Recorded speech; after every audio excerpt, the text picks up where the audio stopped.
Here we are. Happy Monday. Happy Labor Day. Hippie Mo Day. Hippie to Mippity Day. Happy Labor Day. For real though. Yeah, we haven't done anything this weekend. We have actually. That's not true.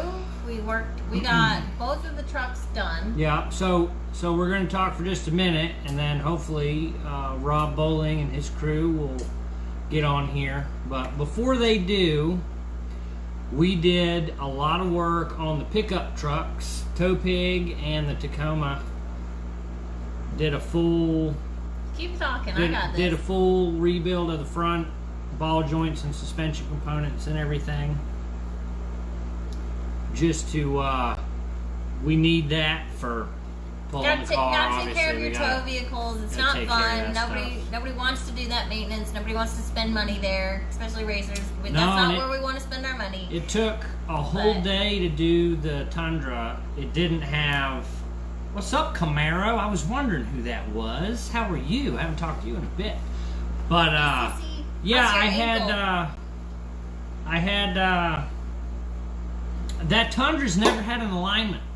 No, so our that Tundra, shit, our 06 Tundra. The inner and outer tie rod ends, the connection there's a lock nut that holds all that still so you can adjust the wheel. I couldn't get one of them to budge, so I had to buy inner tie rod ends, which weren't really worn out, but it's 150,000 miles in, so why not? So we replaced all that stuff. So the Tundra is going to Black Mountain Tire Connection in the morning to get an alignment on the front end. Hey, buddy. So that we can use it again. The steering wheel's a little off. It's about right here for straight. So basically, a drift truck is better than an Audi R8. A drift truck is better than an Audi R8, you guys. No, Chevrolet. A Chevrolet drift truck is better than the Audi R8. Forza. No, the color is a Chevrolet. Oh, okay. So we did new lower ball joints, and we did new inner and outer tie rod ends, and we did new CV axles on both of the trucks. So that was really the last couple of things we've done big. I changed out, which I did a little live stream with Mommy's help, but I did move the axle breather vent on the Mustang up to the top of the diff. Hopefully that'll stop it. If not, we'll have to put a catch can on it because it pukes a little bit of diff oil on the top. And then yesterday we didn't do anything on any of the vehicles, but that I did the breather. And today the humidity was finally low enough to do a redneck spray paint job in the parking lot driveway of April's Mustang. She's out there right now. So she did all the prep work. She painted it black. Duplicolor has a paint matching code system, so we bought a couple of cans of black that they said would match. It matched. It is. The whole thing might be. It looks amazing. So we did that, and then we cleared it. Quick bit of info on clear coat for Duplicolor. Buy the wheel clear coat because it's a bigger can. It's the same stuff, and it sprays better. I think more people paint their wheels, so they invest more money in the spray tip on the wheel clear coat, because the clear coat can that was in the paint section is really short. It doesn't last a long time. We went through 2 cans of that, and then still had to finish it up with a can of the wheel clear. It looks the same. It looks so good. It's cheaper, and the spray is better because Duplicolor puts out a real nice flat spray, just like a real spray. I don't have a good way of mixing paint and stuff at the house. I'm going to do that for the Tacoma, but for this one, just a quick job. Didn't think it was going to turn out as good as it did, but she's detailing. You can't wash it. You can't wash it right now because it just got painted. So she is hitting it with the Mother's Showtime quick detail, so she can look like some hot shit going to school tomorrow. Yeah, she's excited. So she's a lot mess. more excited than I think she's a mess. I told her that just made the cost of the car go up by $1,000, and she was like, "Oh, I was trying to explain to her how you can buy a car and flip it, and we bought this car for this much money, and this is how much we have in it. We can probably stand to make $3,000 or $4,000 profit on the car right now to sell." And she was like, "Well, the sell will just—it's so hard to sell them." And honestly, it's not going to be now. I told her, I said we can put it up for sale. Nobody wants to buy a project. No, it's done now though. Minus we got to put the air conditioning condenser on. Yeah. Or compressor, the compressor. I always get that wrong every time. So we need to put the air conditioning compressor on, which is going to be here I think tomorrow, and then we'll get the air conditioner recharged. And then that thing's mint. It's ready to go. There's nothing else wrong with it. Yep. I told her, I said if we put it up for sale for, you know, $8,000, it'll sell before the week's over. And she gave me these hit me with the RBF. Like don't sell my car. So we'll see when she's ready to sell it. Now we really don't need the autocross car until next spring. Next spring. Maybe a little earlier, so and I don't, you know, who knows? A lot. If she's really attached to this thing, we might keep it and go a different route. I don't know. We got to stop planning so far ahead. We're still going to do all that stuff, but I we'll see. making lists. We'll see how it planning. goes. I'm a planner. I don't want to pay. But I still plan as much for a V6 Mustang as a GT costs, and that's where they're at right now. So they need to drop. It's so Ford, you need to drop that shit. It's Nobody so wants silly. the V6. Well, give it to us for cheap. I feel like everybody wants the V6 because that's what we want right now. It always seems how that works. So that's what's going on. I don't. Is Rob on yet? Probably. I'll check and see. You ready? So we're gonna have most. That's about it for what we did. It was a fun day, fun weekend. It's been very chill. We've been getting a bunch done at the house. We're gonna redo our bathroom in a couple of weeks too. So if you guys want to watch that, I can't get anybody to come do tile for our bathroom. You don't want to watch it. I don't know. We don't know what we're doing. What the hell? Like we're not gonna have a clue. I can probably fuck it up a couple of times and still be out. It's less not our money. bathroom. It's actually April's bathroom. So it's not gonna affect whether I can take a shower. As long as it's water resistant in places that water shouldn't go. Yeah. I don't really care what it looks like. Yeah. My fear level's way down here. So we'll see how that goes, but. If you see some live streams, you're like, what the fuck, is this Bob Vila? It's not. It's not. It's us. It's just us. So, it's just trying to save money for track days, you know? That's real deal. Again, we wear our clothes from our sponsors. We got Charisma Detailing, Church of Speed, Andy and Rebecca Thomason.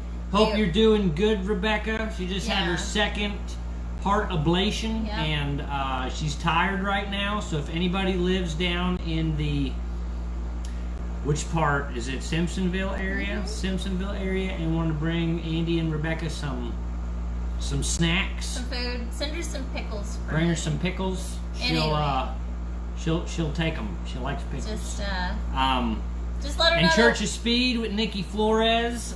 He's awesome. He does all our vinyl work.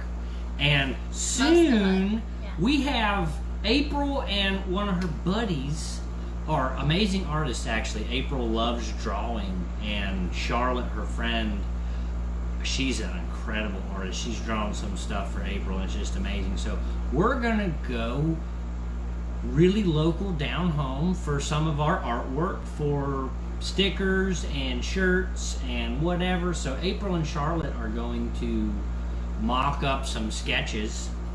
And we're gonna invite you on in just a moment. Rob, we gotta do it from this end, I think. We can do it from both, we're gonna do some.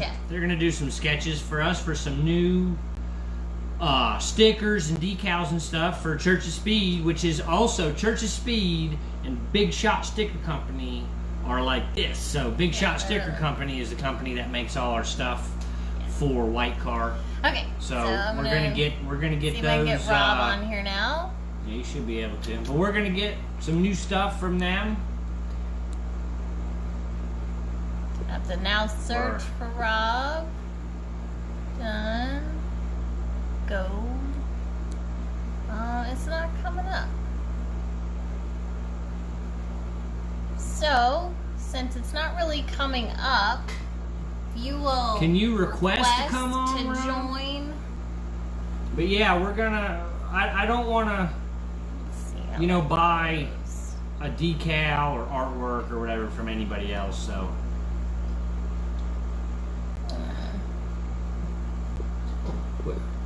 Bear with us, people. Yeah. Is he on his computer or a phone? I mean, I don't think because it has to have a camera there.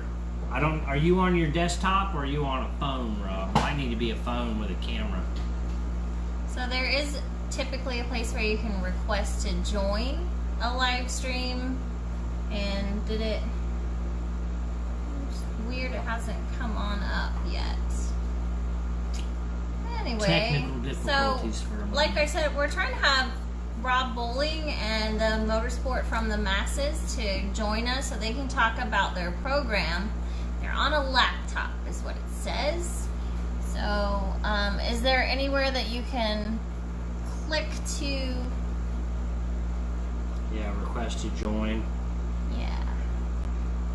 Which I don't know if that is something you can do not from a phone or not. We're learning. We've only had one guest on our live stream via joining. So, yeah, I would try to do it on a phone maybe. I don't know. This is not obvious. Yeah, so Rob, when I'm on mine watching from here. Oh, I got a notification coming in. Joseph Wright. Just do Joseph Wright. Yeah. There we go. We got Joseph Wright coming in. It's the same people, different device. Yeah, so we have Joseph Wright, Rob Bowling, and Peter. Here we go, boys. There we go. Here you go. I think I Well, open that back up so we can see it. okay, It's hard, they're man. getting set up, so I think it's a different meeting that they're using, and they weren't planning on using this phone. So just give them a minute. And in the meantime, what's everybody drinking tonight? What are you having, honey? This is Redemption whiskey. Turn the volume down on the phone or turn it up on the I turned it down. Try that and do that one. So we got safety cam. That worked out good. Yeah, we can't figure out how to get it to join on the laptop, but we got it on Joe's phone. Yeah, I mean, it's going to look the same from here. Yeah, you're coming in real good, Peter. Yeah, it looks perfect. Okay. And then Rob's in the corner over there. You drink Rob, Bud Light? Hey, Rob over there hiding. What's up? You can't hide it. Put it on Yeah, there you You go. can't puppet it out like that. Can you hear us okay from this? Therapy puppet on the live stream. Robbie Helmets is having McCullen. Oh, Neat. neat. This I got an ice cube. I don't do neat whiskey or scotch. What we do is close it. You want to close the laptop? Okay. I'm watching the video on the laptop. Okay. So then how are we going to get this? How are we going to get this over to people? Use that as a, yeah. Oh, you have my clicking thing. Yeah, If you work with footballs, I was dying. what are we talking about? Does anybody know what Labor Day is about? I had to look at it. It's just like, is it really just for people that work? And it really is. It's America's way of celebrating the workforce and everybody that does go to work. Great and better. So goes to everybody. I hope everybody had a great Yeah. day. It's fun, safe weekend.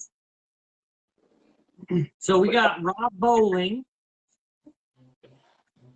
old Pete Brushy, and Joseph Wright over there. And they are, yeah, why don't you guys introduce yourselves and tell us your role for Motorsports for the Masses program? All right, give me just a second. Joe's going to have to hook his phone up at some point in an hour. He's okay for Okay. Joe, We're good, man. We talked for 2 hours last time. We're good to go. Oh, well, let's do the couch here. Yeah. Look, wait for it. Cover your ears, Pete.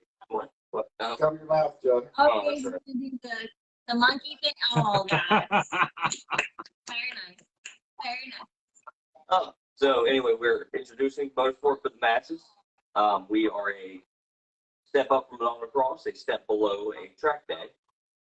We introduce the SCD format, the short course driver's education. And who are you? Who am I? Oh, I'm sorry. I'm sorry, I didn't hear. Yeah. You're doing great. Don't get me wrong. I'm the logistics coordinator. for Motorsport for the Masses. I handle our big trailer now. I make sure things are loaded and they're not going to fall over when Rob's driving down the road. Then basically what Rob likes to call the fireman. So I'm Rob's right-hand man. Anything that needs to be done, I get after it. You're the easy button. I'm the easy button. Rob. Yes, And that's Joseph Wright. He's awesome. yeah. All right. Yeah. Oh, y'all give me too much credit. It's fine. Yeah. So I'm Pete Brushy. I'm marketing and PR, and I love what Rob Bowling's done with Motorsport for the Masses. I've become such a faster driver because of it. So that's why I push it so hard and get it everywhere it needs to be. Nice. And I'm Rob, and I'm crazy, and I prove it out by all these weekends I head out and do this. And I've been told by every expert I've run into and every person who's got a lot of stuff to do with motorsports that you've lost your mind. You can't do that. It doesn't work. It's not safe. And I don't care if I prove them wrong or not. I just want to make people happy, and I want to make people be better drivers and make people forget about life when they get with us on the weekend and be able to concentrate on something that makes them better. And that's what it's all about. I got you. So you're the evil mastermind behind. You're excited, the evil genius. Well, I won't say genius. I'm the evil, mediocre, jack of all trades, master of none. So, Rob, I know a little bit of your history with designing courses. How long have you wanted to bring Motorsport for the Masses to life? We're having a hard time hearing you. The laptop's cross-talking. We got to make sure we got Facebook turned off on the laptop real quick. Okay, no problem. I'll come at you again. Lawrence says that would be a good. It's just Ryan now. It's not Ryan times 2. You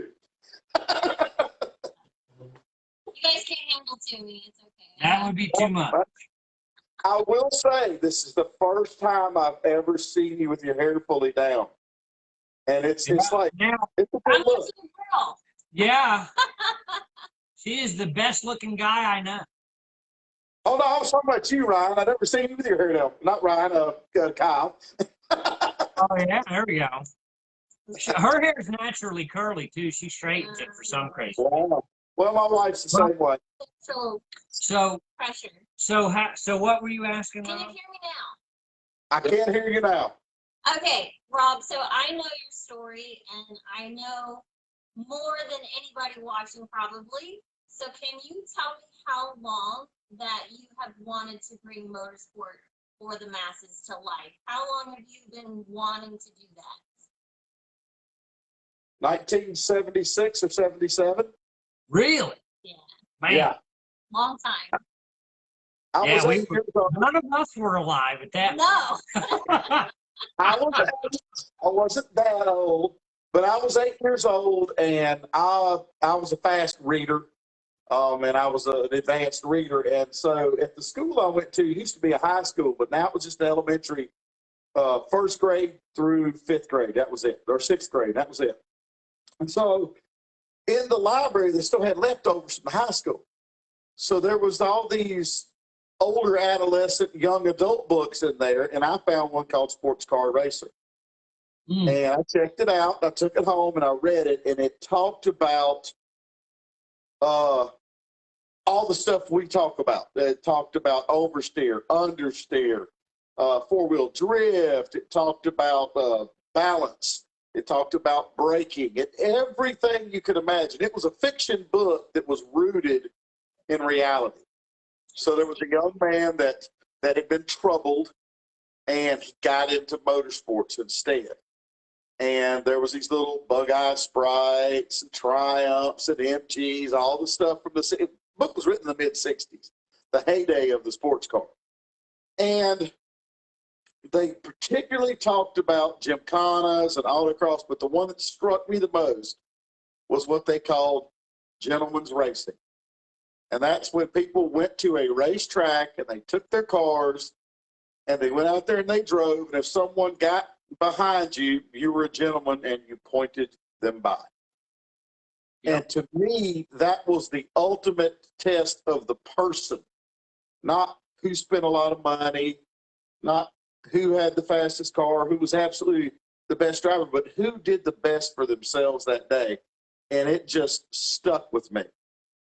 2 or 3 years later, I got introduced to NASCAR, somewhat on the inside, and so I shifted. Oh, I want to be an oval track racer.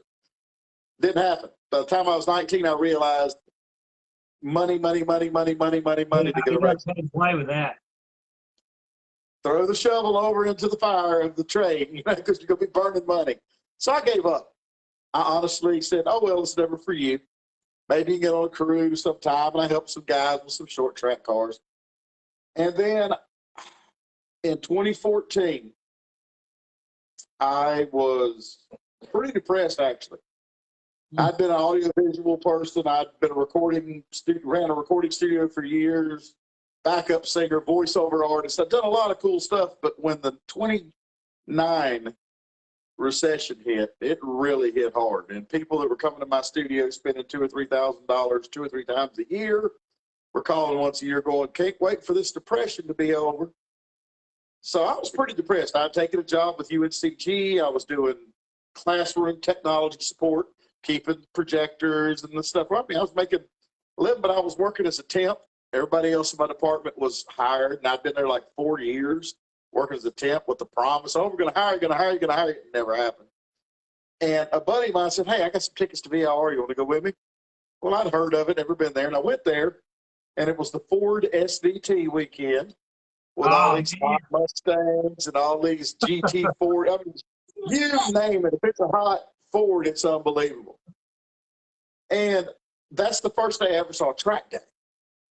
So I'm watching this track day go on, and I'm seeing all these Mustangs. Wow. Seeing the GT40s. They're just gone, And then there's these little Hornets driving around behind them. But whenever they get to the corners, the Hornets would catch up. So I'm like, what is that? And I went over to ask him, oh, it's just a Mazda Miata. Really? Well, how much does this cost to do this? He's like, oh, I've got $4,000 in the car. The weekend cost me $450. My life changed. Oh, I bet. That moment, Light bulb went like, wait a minute. Something you've always wanted to do is doable. So I bought a Miata. I have never driven a car in anger other than drag strip in my life before 2014. Physically. You did sim racing a bunch. I started sim racing when sim racing was born. I used to race with Dale Earnhardt Jr. and TJ Majors and all those guys. We'd meet up in Charlotte in the 90s and have a LAN party and race against each other. Oh, yeah. That's really cool. And I was an early adopter of iRacing. In fact, I was, I've got the little thing saying, founder and all that stuff. So I was there at the back end of the first beta. I came on just at the end of the beta and then was in with stuff. And I took it very seriously. That's cool. I didn't treat it as a game. I cared. I went out. I won 40, 50 races. And, it's a slide. It's a sliding scale like chess, though. The only claim to fame I have in iRacing is I have run second to Dale Earnhardt Jr. twice. We won't tell you how far behind I was, but I was the first person he beat. You were the first loser. It was good. And he was a very, very gifted iRacer. And I beat a bunch of sports car racers and NASCAR guys in races and stuff. So I'm not bad. I'm not great, but I'm not bad. But anyway, all that. What's that? I say you might actually know what you're talking about then, huh? Not really. But my very first thing I did in anger was an autocross. And this is not a PG show, right? What? We're drinking, man. Whatever. No. Let it rip. Let it rip. So I'm going to tell you exactly what was said. A friend of mine that used to drive the mountains with us in the Miatas was there at CCR. My very first autocross was CCR. And I was needing to go to third gear in a 5-speed NC Miata. And, that's how fast the track was. And so I took my first run. I got lost like everybody does. No big deal. My second run, my buddy says, here, I'll jump in and instruct you. Cool, great. So we go the first 2 or 3 quarters. We get to the 4th corner, and it's a big sweeper, and I'm coming into it about 45 or 50. and the back end starts to step out. All the stuff I had learned about the Miata on iRacing was there in muscle memory. And I settled the car back down and kept going. And he looked at me and he went, "Holy shit, dude, what are you doing in fucking novice? You got car control for days." And I said, "I've never autocrossed. That's why I'm a novice. I don't know how to read a track, but thanks." First day, man. I also did my first spin that day, the fastest part of the course. I went into a sweeper going 55 and said, "Well, okay, I think I can." "Nope, no, you can't. No, you can't." So you learned a lot. But from there, I wanted to track day so bad. I wanted to track day so bad. And nobody would let you do it without a roll bar. Right. And honestly, I don't know. I grew up poor. We've always been poor. We've dumped money into our grandkids and our kids and stuff, and we save enough for vacation. So I really didn't have enough money to do stuff for the car. One set of tires a year, that's about what I could do. And one day somebody said, "Well, you know, Jay Zilla will let you do Atlanta Motorsports Park with just factory rollover." Oh, I didn't know that. Oh, yeah. Don't know what the case is now. I haven't run with them in a couple of years, but I hope to again soon. But I went and finally did my first track day. And that's another funny thing. I believe it or not, I'm a humble person, but I'm also a very transparent, very straightforward person. And when I did my first track day at Jay Zilla, they had run out of novice spots. So me being the door kicker I am, I wrote him and said, "Hey, you know, I have been the administrator for track laps around Bristol, so where we do basically a track day around Bristol. The thing where they told people to pull down at Bristol, I originated that with them. Those are the guys we got together. We did this for 2 or 3 years in a row that we did these track laps that people didn't get, screwed out of their laps because they could point by." Right. So I said, "I think I'll be okay. I've got good car control to run like in your intermediate novice group with no instructor." "Oh, no, must have an instructor." Then they called me back and said, "Hey, we found your instructor." Yeah. So I hopped in the car. You're from. Oh, there. Huh? You're good. Everything's. You Got us now? got us now? It's happening. You there? We're getting a little. Coming in. We kind of see you. There, you want to plug it from? Yeah. I believe we are suffering from a power shortage. It might be a power shortage. Okay. 1 second. You're good. You're doing Chop, great. chop. All right, I'm if I can enjoying flip the this. story too. Oh, no, it's no. What? No, that's not Yeah, okay. they're on Yeah. the ceiling. Hang on. Excuse me. Looks like a great time for another drink. Yep, there you go. I'm in. There we go. Just slide the whole thing this way, Jay. That way. Right back. Now back it to the thing. Also, I feel like there's an That's Altos. beautiful. That beautiful, right? Oh, wow. Yeah, I'll make fair run warm up. hook me up with alcohol. Altos tequila would be the way to go. So yeah, I'm doing a commercial for my Altos, so people buy me tequila. Because this I like the Altos Resposado. oh yeah, It's really good. It I am is the for. best deal on a all agave that I've ever found. Really? Is it Mhm. is it clear tequila? Well, they make the clear, which it's Altos, but the Resposado is the Jose Cuervo colored. Yeah, the golden color. That kind of gives me a hangover sometimes. So, I but still got to mix a lot. Okay. cheers, So guys. when it gets back, we'll pick back up, or if you want me to pick back up, I'll pick back up, and I'll try to make this quick and What are you move on to drinking? What are, questions. they look like watermelon cans. What are you drinking? Product placement. What? Read it to me. You can't read backwards. These are Budweiser Micheladas. Oh gosh, did you guys put like lime and the like spices around the rim? They're already in the can. Oh, we didn't do it on the. Normally, I pour mine out into a glass and I put Tane seasoning, if you know what Tane is. If you don't, try it. It's very good. Yeah, I know what Tang is. Yeah, Tane is real good. And then I'll just mix a little bit of that in my glass and then let a little bit sit on top of the bubbles. There you And go. it makes it really good. So, but Pete brought this to me, and I'm going to drink it in the can tonight. And I'm actually drinking slow. I'm not a slow drinker. Me neither. Son, here I we take go. time between drinks. What? I'll have one, then I'll wait 30 minutes and have another. But I have one when I have one. There you go. You got it done. I think Sleepy Joe's drinking. I don't think he's drinking that. He's got a blue can. Just a regular Bud Light. Bud Light. Raise the Bud Light, man. Nectar of the gods. Basic Joe. Don't make fun of me too much now. All right. So to pick back up very quickly where we were, if we're coming through clear again, Right. they told me they had me an instructor. They brought us there. We went through everything, and the instructor got in the car with me. And as we got in, he says, basically, I would like for you to just go out, put it in third gear, and just go around, and I'm going to point out your stations. Sounds good to me. So I'm in third gear, and as we're approaching the station, I said, there's a station. And then my eyes go shift over here to look at this station. He's like, good, good, good, good, good. And we came out across, and he said, okay, I want you to go ahead, stay in third gear, but accelerate. Have you been to AMP? No. Right. Actually, no, I haven't. Not on track. When It you looks go to amazing. AMP, the I want last to. corner is a left into a right over the crest of a hill that is off camera.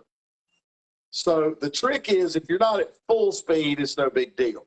But if you're near 8, 9 tenths traction and you start to get sideways, just chase it out into the runoff. Do not lift. No Or if lifting. you lift, it has to be really smart lift, like breathe the throttle or give a little break while you're on the throttle. Right. Because if you don't, you're going to meet the front stretch wall. It will loop on you. Yeah. That's it. But anyway, we're coming up out of that corner, and he says, go ahead and go. Well, as soon as we crested the hill, I'm looking down towards turn one, which is about 1,500 feet away. And I'm looking up there, and I'm seeing a car going slowly at the 5 sign, just past the start-finish line. First thing I did, I looked at my mirrors. Here comes 2 pretty high horsepower. One was a Porsche, I think one was an Audi. Cars, full song at about 115. I'm maybe going 85. And there's a guy up here going 45, 300 feet before he should be slowing down for a 45-mile curve. So I went to the left and started slowing down just enough not to pass the guy in front of us. And my instructor went, no, no, no, you can't pass him. I said, mirrors. He looked at the mirrors and went, yes, yes, yes, yes, yes. So they blast by me. We followed everybody through turn one. He looked over and he said, you did that exactly perfect. Why don't you talk me around a lap? So I just told him what I was looking at, what I was doing with the throttle, the gas, where my eyes were going. We came around. As we came across the start-finish line, he says, do you want a yellow sticker for intermediate, or do you want the blue novice? I said, I take the blue solo novice because there's still stuff I got to learn at and sing. He said, you've got better awareness and better everything than most of our intermediates. He says, you're one step away from being put in an advanced group with your abilities and knowledge. I'll take it. Yeah. So that gave me a little confidence, but I know better. And what happened is I continued going to track days, not just Jay Zilla. And I kept seeing people in advanced and intermediate groups once I got there that were just ill prepared to be there. They were there because they'd come to enough events and had a fast enough car. Yeah. And that's really, not only is your programming helping novices reach track level, but it can really emphasize some of the fundamentals that people that are not novices need to know when they're on track, because everything happens so fast that you really need to be really paying attention. So I really want you to talk more about your program. And that's kind of where I was heading, was when I saw that, I'm like, this could be done better. This needs to be done better. And this needs to be done in a way that people like me, who can't afford a lot, can get their feet wet before they go spend a lot of money and try to do these track days. Right. And that's the genesis of what we know as the short course driver education. Yeah. So that was your epiphany on, there's a gap here between parking lot autocross to Road Atlanta, VIR, all these big tracks. Like there's a huge gray area there. Honest to goodness, it was just, this is not hard to do better. Yeah. You just have to be willing to do it better. And I'm dumb enough and crazy enough to spend way more time than anybody else would to prepare something. Yeah, one. I'm dumb enough and I'm crazy enough to lose money till one day it breaks even enough I can make a middle-class living off of it. That's all I want. I truly believe that you're onto something. And as an over-preparer myself, I really feel that what you're doing is going to bridge the gap for newbies. It's a great place for track people to come shake their car down. I think it's a great place for the average Joe who doesn't want to spend $500 on a track day and lodging to like come out and blow off some steam and actually use skills. Like you actually have to have skills to know what you're doing, but you can learn them. And your programs facilitate that. They really encourage the growth. You can get instructors. I don't want to step on your toes, but I'm such a big fan. It literally helped me gain the confidence that I needed to go on track.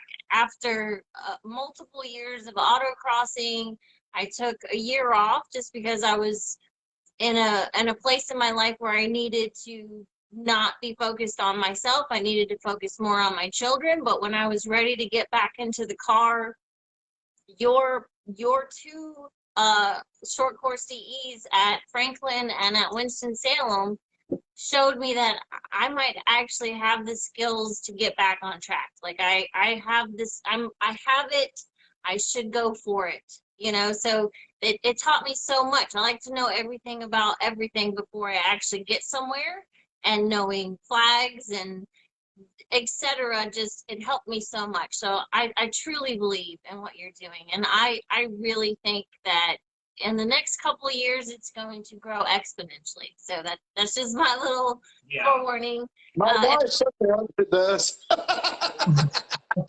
Well, we have people, you know, I did a couple of live streams while we were there at Bristol, and I had a few people that aren't local to the area, like, what the hell is this? It's crazy. What is going on? You know, and we have a gigantic group of people that we never see on track because they're so worried about putting their car into a wall or whatever. Like, you know, they're not there with a Miata or a Mustang. Like, you know, there's a lot of people in the South Carolina area, on the West Coast, up north, that have cars that I would be nervous being on track with. So you know, this is something they can cut their teeth with at least, and understand what their cars are capable of. And if something bad happens, they just hit a cone or maybe a tire instead of a concrete wall.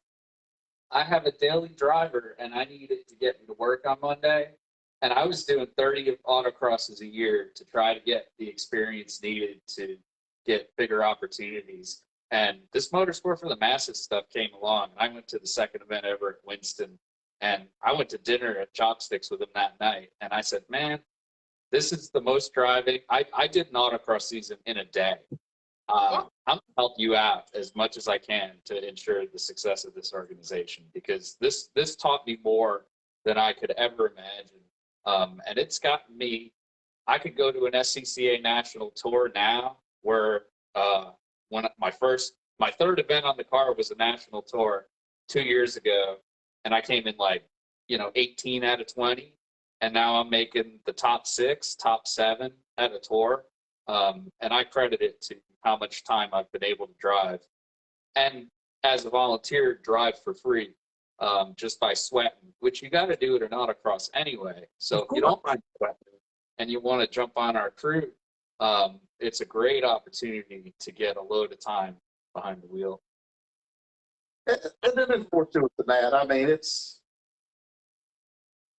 people have asked me, "Oh, well, so what's your job?" Well, in the end, my job is to make people better.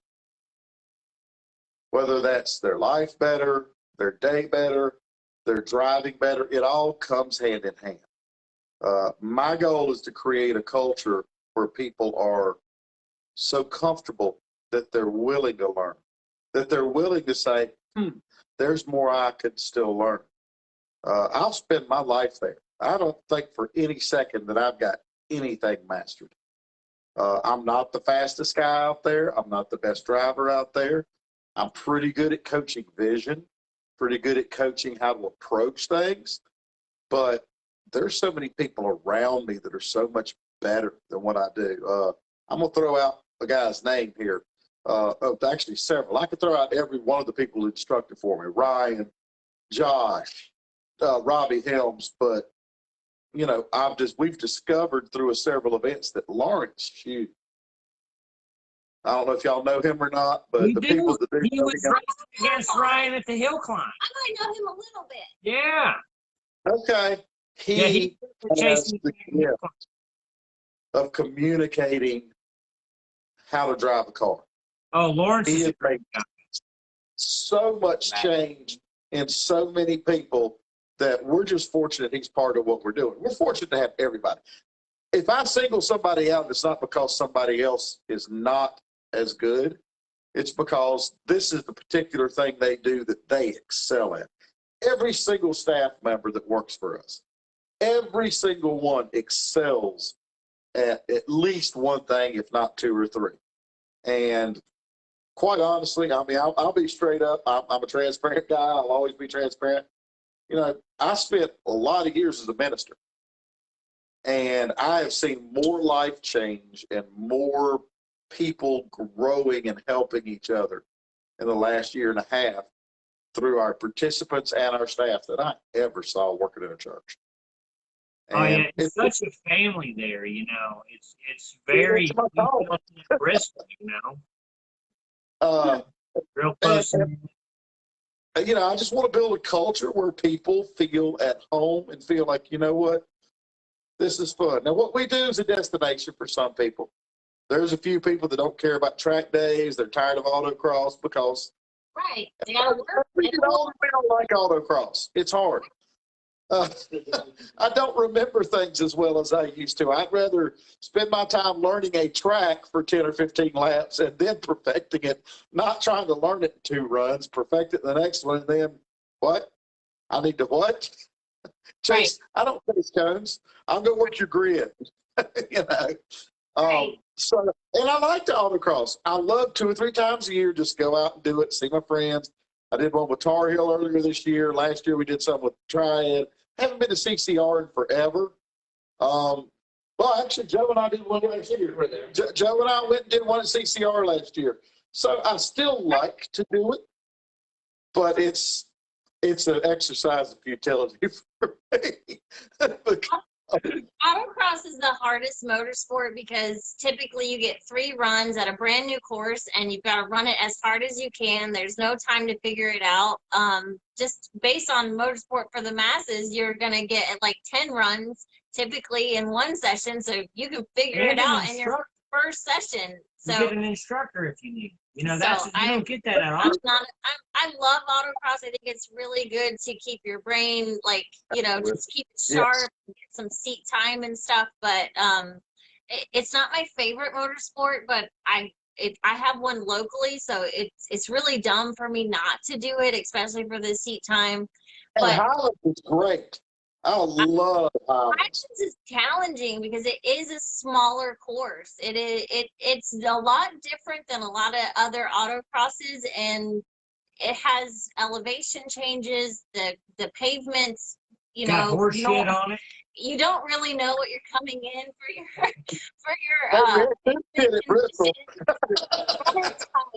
But something that you mentioned is that the courses remain the same. So could you tell us your venues? Could you go ahead and explain to us where you have short course DE, and do the courses stay the same?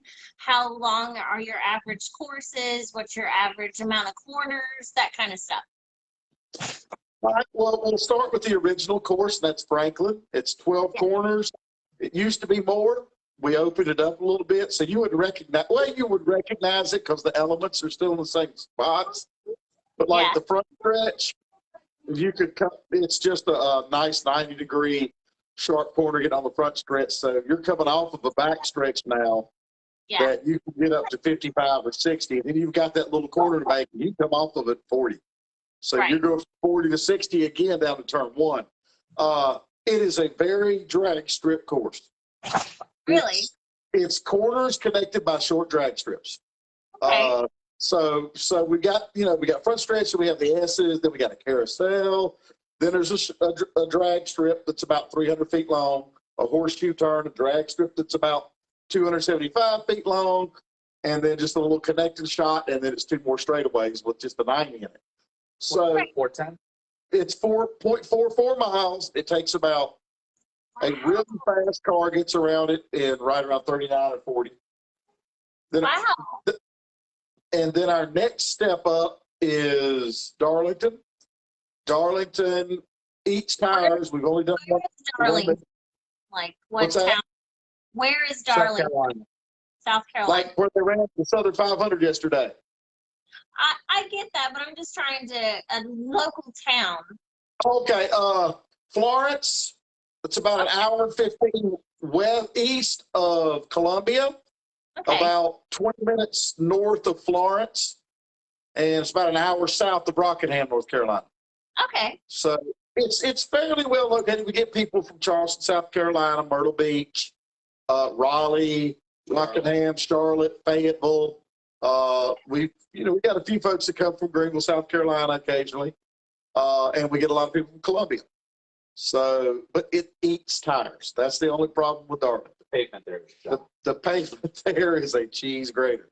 So what we found is our best crowds come at the end of the year. They finish their autocross season. They finish their motorsport season. Then they come out and they have a ball tearing up the rest of their tires. Wear So out they the rest keep of them the out. time. Obviously, So- yeah. Okay. So that's our second step up venue. Both of those are considered short courses and very beginner friendly. Okay. From there, our next course is Little Rock. And Little Rock is without question the most intense experience you will ever have.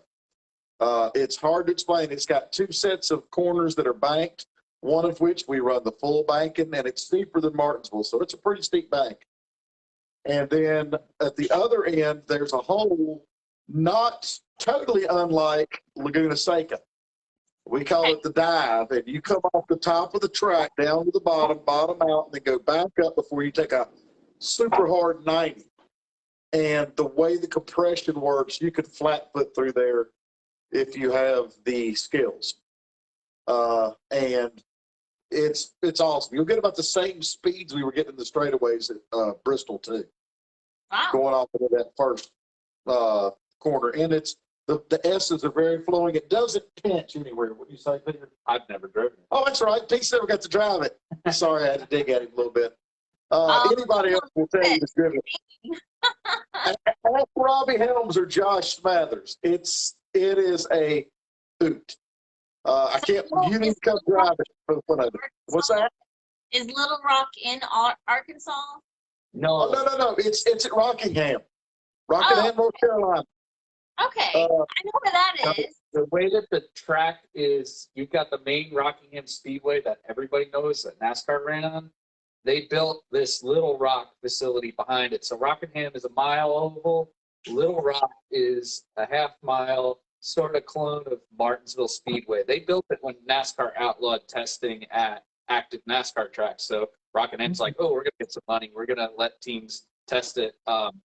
Little Rock instead, and it simulates Martinsville, sort of. A lot steeper banking. A lot steeper banking. But no, the walls like that you can see at the paperclip at Martinsville, there's not. 90% of the walls are gone. At Little Rock. Yeah, 85%. There's one wall where there's a drop off behind it. But you keep them down on the apron. But that's where we dive down to the apron, and it's 75 feet to the concrete. We were closer to concrete at Bristol than we are at this place. In effect, because of the way you're pointed. And I will just, since you've mentioned safety, I'm a huge safety person. I have only recently begun to wear all my safety equipment, but the only reason I bought this white car that you can barely see back here is because I wanted safety equipment. I wanted a containment seat, harnesses, roll bar, etc. And your events make me feel very, very safe. Even though there's other cars on track, I have never once felt I'm in danger. Even if I was overdriving my car, the only bad thing that would happen is I might mess up the paint on my car, but I'm not going to hit somebody else. I'm not going to hit a worker or anything like that. So I did want to mention that while you were talking about safety. Your events are so well put together. Your courses just flow in the lots that they're available in, and the way you have your flagger stations, I just felt completely safe. Light system. Yeah, everything that you implement in your program just echoes safety. It's a big priority because you don't want people to wreck because you're doing you have to pay insurance, so you don't want people wrecking. We had people saying you cannot do point buys at an autocross site, and it not on an autocross style course, but the way that Rob designs the courses, and the way that we vet people, we do mandatory safety certification for every driver. We teach people how the course works before they are out there. That we counted it had to be over 3,000 point buys in our first year, incident free. And it's just due to our vetting and due to how the courses are set up.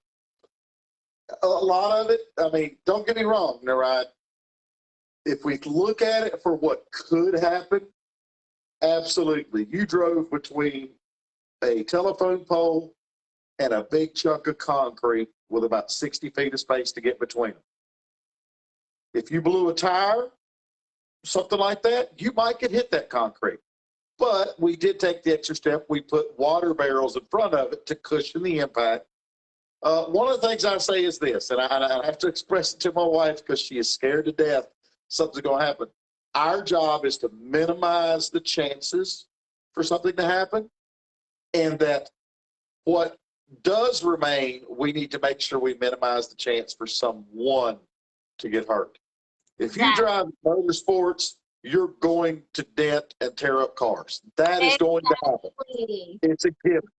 My job is to make sure that only the car has a good chance of getting dented, and that the human being has as much chance as possible. And that's one of the reasons I try to keep the top speeds at the NTSB speeds, 85 miles an hour. 85 on one of our courses feels like 150. It really does. And it challenges you. It's not like, oh man, if you got to go in a straight line to get your thrill, there's a drag strip right across the bridge at Bristol. Which is great. I love drag racing, but I don't like to drive drag racing. I like apexes.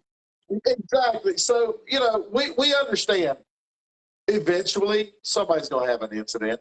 You know, we've had a couple of people hit barriers where they lost a little piece of like the air dam off the front of their car and stuff, but they've all been like, hey, you pay, you play. Right. You know, and we had a real trouble. See, this again, you weren't around for this, but we had gone to using 4-inch corrugated pipe to line our apexes. Right. And if you hit a corrugated pipe, it was easy to see you hit it. We called you in. But what ended up happening is people didn't care. There was no We went through hundreds of dollars with the corrugated pipe, and there was no danger. I said, I got to fix this. You know what corrugated pipe I carried out of that trailer? I'm glad that stuff's gone. So we decided to go with late model, bi-spline, stock car tires, and modified tires, because the modified tires are really light. And they're the ones you're most likely to hit because they're at the apexes. Whereas the stock car tires, the late model tires, we put them on the outside edge so that you have a clear thing to see. And then we've been backing them with drums that have the arrows on them, which, it's, you know, you should never hit a drum. I missed that in the driver's meeting this last time. What I usually say to people is, you see the drums? You should never be near a drum. You'll never turn around a drum. You'll never go between two drums. All the drums. I heard that in my driver's meeting. I did say that. That's good. Yes. That's a wall. It's just a wall with part of the wall is air between the two. Right. Yes. One cool thing, I did find a line on several dozen, if not hundreds, of actual plastic jersey barriers. So in areas like, if you'll remember the bus stop at Bristol, the fast straightaway was coming the other way. Right. So we put a cluster of water-filled barrels, ratchet strapped together in case somebody lost it going into the bus stop. They're going to hit half-full water barrels, about 12 of them, and not get into the drive lane. Well, now what we'll be able to do, if this all works out, is strap those water barrels to the jersey barriers. Because these jersey barriers don't hold water. That's why I'm getting them so cheap. But if I strap a water barrel to it, it gets the weight it needs, and that just gives you that much more plastic give should you hit something. The idea of my barrier system is this. It should slow you down over 3 or 4 seconds. It shouldn't stop you, but it should slow you to a stop at 3 or 4 seconds, which nobody ever got hurt coming to a stop at 3 or 4 seconds. No. That's the point behind it. We want to delay that impact as long as is humanly possible. Right. So we're always thinking, we're always trying to make safety better, always trying to find reasons to make the staff work harder to set up and tear down. Did I say that out loud? But we got the big rig now. We can take a lot of stuff. Yep. We really just have to be able to do the big rig, but now we're going to have to drive the red truck too so we can move stuff. But we're looking for a golf cart-esque or like what I found it's affordable is little dune buggies, the little, I forget what they call them, but they make the little yard cart-like dune buggies that are one step up from a yard cart, go-kart. Okay. And they've got hitches on. So we start taking around our little trailer with that. Plus, that's our safety thing, runs our water around everybody, stuff like that. So, little steps, little economical steps. You've only been doing this for a year and a half? Almost 2 years in November, I think, or October was going to be 2 years. You know why we have a tractor trailer? Why? Because my F350 was acting up last year. So I looked to buy a 1990s to 2002 F350 for a backup or replacement or whatever. The best I could find on one that was decent was $23,000. Our entire tractor trailer setup is under $10,000. Really? That's fantastic. I bought the tractor for $5,000, the trailer for $2,000, and then put another $3,000 or $4,000 in them to get them roadworthy. And that's great because cutting your overhead costs makes it easier to keep it affordable for the everyday guy because that's your jam. If you want this to be anybody or any girl to come out and have a good time. That's such a big thing because you don't have right now SCCA or NASA or anybody. This is just the guys in the room we're talking to. There's no Haggerty sponsorship or anything behind you guys. And that's a big thing for us because there's so much passion that has to be involved with that for you to do what you're doing because you don't have a tremendous sponsorship push behind you to continue it. And honestly, I feel that it's a big missed opportunity for a lot of the big motorsports influence organizations in the country right now because I don't know how Ryan would be where she would be right now without your events when you started them out because there was so much lacking there and she was so worried about safety and everything. And I don't know. I don't understand why the big SCCA, NASA, all these companies or organizations, whatever you want to call them, don't understand that they're really missing that intermediate step, and I think that you really you've hit the mark on that.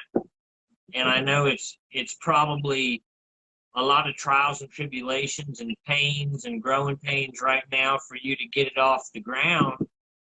But if anybody that was a nationally ranked autocrosser wanted a track, I think that if they went to a motorsport for the masses event, they would be so much more confident in their first track day Absolutely. to do competition 100%. than if they Well, went to any other HPDE event. If I could, just to tag on to that just a little bit. Sponsorship wise, I do need to plug some sponsors. I've already spoken of one of them earlier tonight, but Lawrence Shoe, Gizmo, they provided us with all of our staff shirts this year, and he went over and above. I've got staff shirts out my ears right now, which is good because as we add staffers, they've all got a shirt. Absolutely. So we are very appreciative to him for that. Jason Upchurch's company, Atlantic Hoist and Crane, they were very, very, very helpful all through last year. Financially, they just gave us a little boost when it's like, are we going to be able to make this event or not? They would throw a little in. We've had a lot of our staffers, and I won't say their names so they don't have to feel pointed out, or maybe they want to be anonymous, and just said, look, I'm coming to work, but I'm going to pay my way too. And there's one staffer that every now and then might be saying, hey, check your PayPal, and it'll be take your wife out to dinner, and there's some money in my PayPal. Right. So, I mean, these people have been great. We've also had, who else has sponsored us? Very first, starting out, Chopsticks helped us out in Winston-Salem, and they've gone through a new ownership change, so they're kind of a thing of the past now. Am I missing somebody that's actually well, Vinyl Vision has always treated us right and been good. They're not officially a sponsor, but they've cut us a few breaks here and there when we really needed them. They do good work, and I'm appreciative of Brett. He started a new building recently. He's no longer in the basement in the house, so we need to make sure we're supporting him. He's done all of our number plates for the staff and everything last year, and he actually did the staff shirts that Kyle paid for. Not Kyle. I'm looking at Kyle and I say Kyle. That Lawrence paid for. He's so handsome. I know your eyes just get drawn to him. He's very no, but that's wonderful. It's wonderful to hear that you have people supporting you, and even your own staff are believing in what you do so much that they're willing to help out. And that just kind of, I think that's going to translate very well for the future, for future participants, because when I showed up, everybody was kind of a family. There definitely was a organization already happening. There was already a line of communication. You could tell that, you know, everybody was communicating like they knew each other. There wasn't a awkwardness that might be had when you have new people. So to have your sponsorship is amazing, and then also to have your staff believe in you so much that they're like, you need this right now, so we love you, here's this. So it just is a little bit of an extra testament that there's so many people that believe in what you're doing. And again, it's not even been 2 years yet. So we left off at Little Rockingham, or Little Rock, which is Little Rockingham. So yeah, I can circle back. You're the digression wrangler. Full course. You're the full-blown digression wrangler. You got me right back. From Little Rock. This one, I'll just go off on a tangent. I got to wrangle him back in. I know how this goes. So from Little Rock, our next venue that would be a step towards track day, the Little Rock is an intermediate venue because you do shift gears and it's so fast. But our other intermediate venues are Washington Circuit at Summit Point in West Virginia at the Summit Point Racecourse. Wow. They have a really nice pad that's got circles of grass cut in it. And we made a really, really cool course. And it's the only course we went through every session. And at the very last session, with about 2 minutes to go, we had our first yellow flag of the day. That's how good the folks did there. It was the practice that helped with that. But they were all new folks too. Yeah, they were. I mean, we had maybe 3 people other than staff that had ever done this before that drove up. And we had a decent turnout. Then later in the year, it did not translate as well. So we were going to do a track day on Summit Point Jefferson, and we will once we start getting a track day following. That's kind of a hard leap to make. Right. Because first, people don't know about you, but number two, new track day organization. Wait a minute, and you're going to run Rockingham? I hear that pavement's all torn up. I hear there's concrete everywhere. Yeah, sure enough, it is. Yeah. But we think in advance. So let me tell you. Then after Washington, Summit Point is Bristol. Okay. Bristol is our premier last step before you can do a track day. Because if you can handle Bristol, you can handle Bristol. Bristol was intense. I'm gonna tell you. I'm not gonna lie. My first session, I was like, wow. I'm having to relearn a lot of things. You don't read cones, which I've been autocrossing. You don't read like a big track. Everything's outlined in white. So I mean, you're reading chalk lines. It is. Don't drive on the chalk. And it's fast and it's intense. And the corners are not just corners. There's no apex marked for you, so you've got to find your line. So I can definitely see that being an advanced SCDE for sure. It is. So if you could do that, then you're ready to come to Rockingham with us, because just like everything we do with safety, Rockingham's Roval hasn't been run on in years. Now, we've run the infield road course earlier this year. It's in good enough shape that we have no qualms with putting people on it. The only qualms we have with the track is we did not want street cars and non-race prep vehicles coming off onto turn 3 on the banking and running wide open turn 4 onto the banking and running wide open all the way to turn 3. So what we did is we keep everybody on the apron through turn 3, which is better pavement than what's on the racetrack. And then right before we get to the pits, we do a chicane like the Charlotte Roval has on their front stretch. Yeah. So you follow pit road, and then you do the chicane. Right. And that gets you down to around 60 miles an hour, where if we let you just go on the track, you'd be doing, well, it'll get you below that. Probably gets you about 45.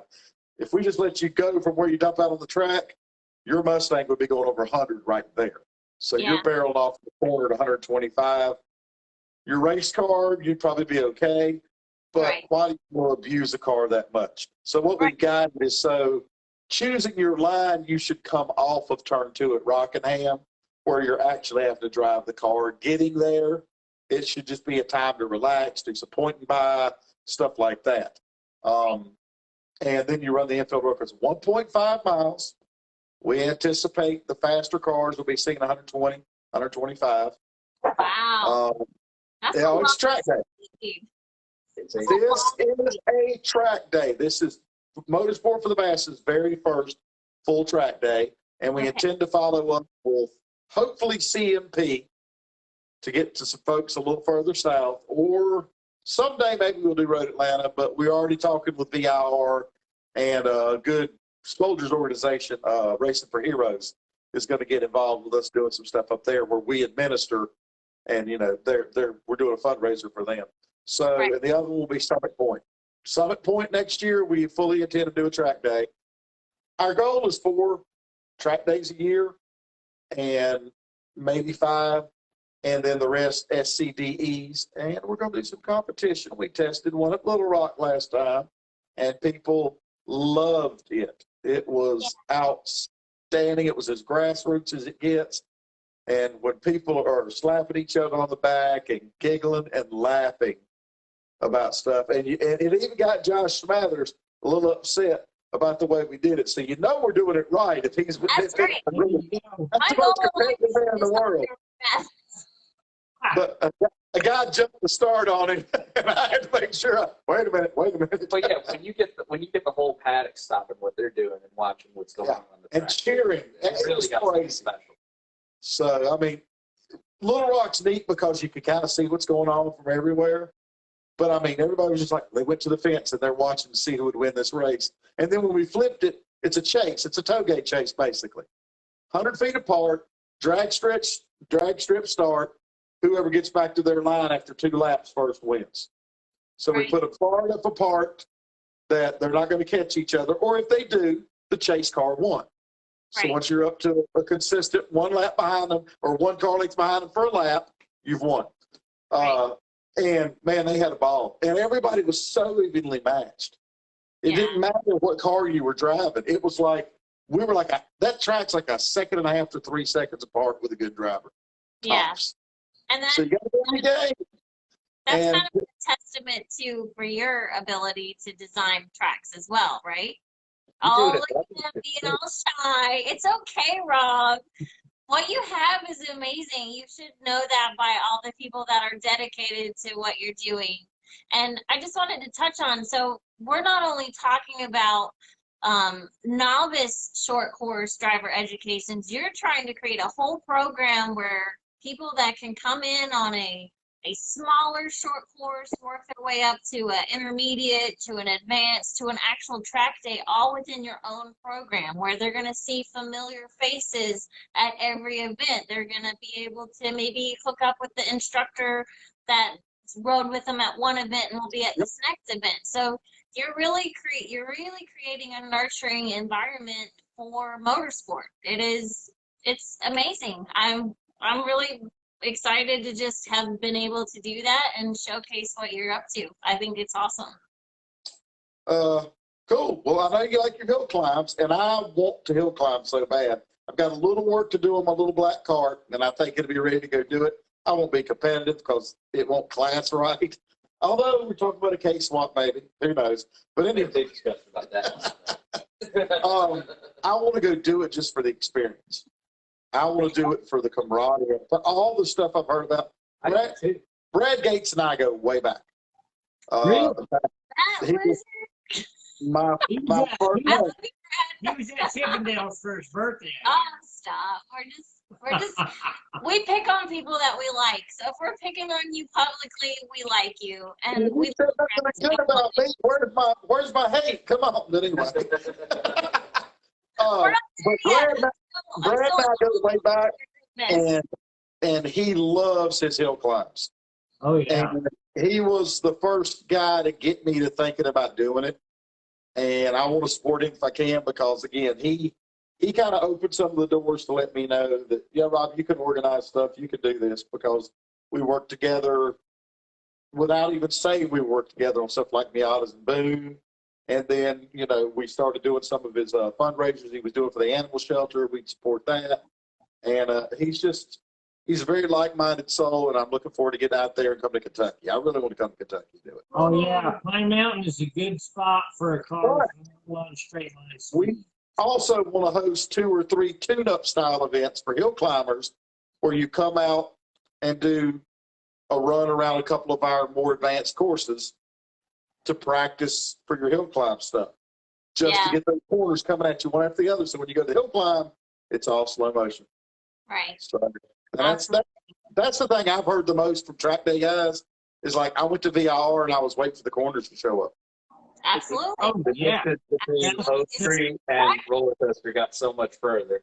Yeah. Because like on our courses, you don't get that long straightaway to breathe. It's coming at you. Better It's take like- your breath quick.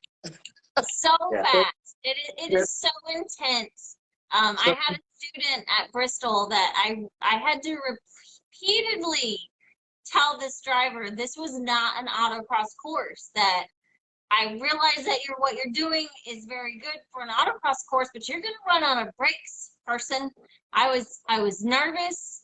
And I honestly found my instructor voice because I yelled. You know, I was like, slow down now. Like, I've never yelled at anybody I don't know in my whole life. But I was just like, you cannot keep driving. We're going to run out of brakes. And the funny thing is like, I would have been fine in the passenger seat. I wasn't really worried about if they lost brakes. I just didn't want them to mess up their car. It just is not an autocross thing. Exactly. So, they did think highly of you because I jumped in the car the next run because you said, hey, Mike could use some more coaching. So I got in the car with this person. And I asked him, I said, so, you know, do you feel like you're in a better place after riding road? It's just, oh yeah. It certainly helped. And she told me I got to remember it's not an autocross. So she went out and the first thing she did, and I'm gonna say she, I don't care. It's a she. Okay. She and I talk a lot. We're friends now. And she looked over after she was going. I said, "You're still autocrossing." Really, I don't feel like I'm braking that hard. So what I did is I said, "Here's what I want you to do. I want you to go slow enough before you get to the corner you don't have to brake." And once we got her doing that, I said, "Now let's get on the throttle sooner so you didn't have to brake. So pick a spot, see if you can do it sooner." I kept saying sooner, sooner, sooner.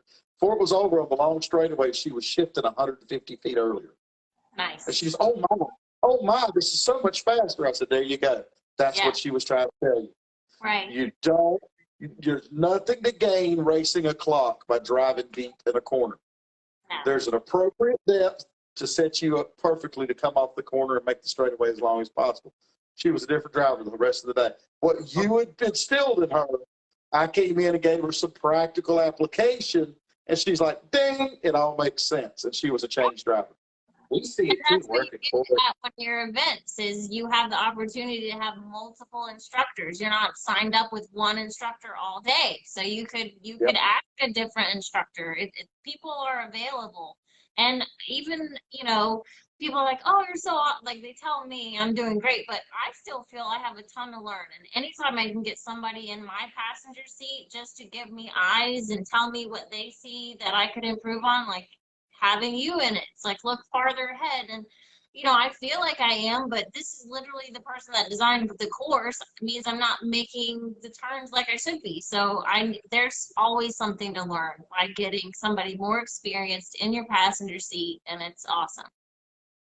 Fresh eyes help me so much. Again, I say it, I'm not the fastest, and I tell people I will never make you the fastest driver, but I will give you the fundamentals so someone who's a gifted coach can. Right. I'll drill the basics into you enough that somebody who really knows how to coach can come in and really make you fast.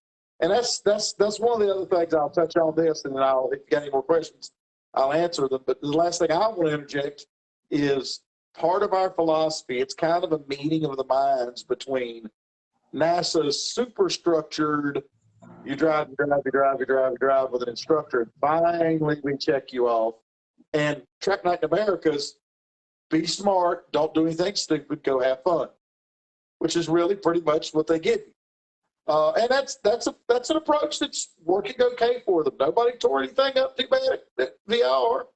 But my approach is let's get you at least the stuff we feel is important for all drivers to know and all be following. Looking ahead, watching your mirrors in a scan, not fixating, making sure you're looking towards the flag stands every time you pass them. Right. It doesn't have to be anything more than a glance, but just make sure you go at that glance. If we could teach all of them that and see that they're doing those things, now we're going to cut you loose. Go out and drive and enjoy yourself. We've given you just enough knowledge to know, no, you can't go that deep and brake, where we have to when we're doing the first stuff. But then let them drive and then come back and assess them and say, okay, they'll generally come to us and say, okay, I feel like I'm going as fast as I can. Now come help. Right. And that puts an onus on them of ownership of what they're doing. We're not just throwing them in the deep end of the pool. We gave them good instruction how to tread water. Now we're saying, now go out there and see if you can learn how to do a freestyle swim. We taught you how to dog paddle. We taught you how to Eskimo, lay there and not drown. Now go out there and see what kind of motions you can make and do it. And then before we let you get over the deep end when you're building bad habits, we're going to step back in and say, okay, we see what things you're doing good. We see the things you can work on, and now we can really start making strides. And that's our teaching philosophy. Exactly. We're here to teach you to be safe and be careful. And then we got great gifted people that can go out there and take you the next steps when we see that, okay, they're doing what they're doing now. Let's see what we can do to make them better. And you're showing them in a really low risk environment compared to an open track.